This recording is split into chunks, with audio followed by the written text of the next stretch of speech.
राहुल गांधी का दावा है कि 2024 के हरियाणा चुनाव में 25 लाख फर्जी वोटर्स थे, जिनमें से 5,21,619 डुप्लीकेट वोटर्स थे और बाकी 19 लाख में गड़बड़ी हुई है। अब भाई इतने सारे फर्जी वोटर्स कहाँ से आ गए?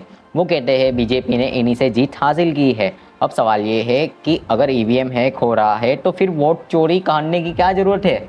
और रही बात अगर वोट चोरी की तो वो जीत सकते हो तो ईवीएम हैक क्यों करनी पड़ रही है? अगर दोनों ही काम हो रहा है तो बीजेपी 400 नहीं सिर्फ 200 सीट क्यों लाई इस बार, जब लोकसभा का चुनाव था? और कुछ तो गड़बड़ है राहुल के गणित में। अब वो कहते हैं हम नेपाल जैसे मतलब कि सट्टा पलट करना चाहते हैं। मतलब साफ है कि इनके लिए लोकतंत्र नहीं, इनके लिए ड्रामा तंत्र चल रहा है ये सब। और सबसे मज़ेदार की बात है ये है कि भैया पूरी लेफ्टिस्ट कम्युनिटी राहुल के सारे बयान कथित न्यूट्रल यूट्यूबर्स शेयर कर रहे हैं। मतलब सोचने वाली बात है। और इसके अलावा मोदी जी अयोध्या में भी तो वो हार गए ना चुनाव।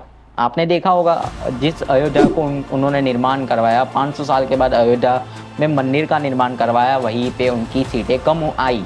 मतलब सोचने वाली बात नहीं है क्या? ईवीएम हैक की बात करते कई बार और कई बार आप वोट चोरी की बात करते, चलो मान लेते कि भैया वोट चोरी हुई होगी, पर ये भी तो सच है ना कि उनकी जितनी सीट आनी चाहिए थी उतनी सीट उनकी आई भी नहीं। शायद से भाई राहुल गांधी की गणित में प्रॉब्लम लग रही है। वो तो कोर्ट जाना चाहते नहीं है। ऐसा इतना उनको लग रहा है कि वोट चोरी हो रही है तो आप कोर्ट चले जाइए, केस करिए आप सीधा।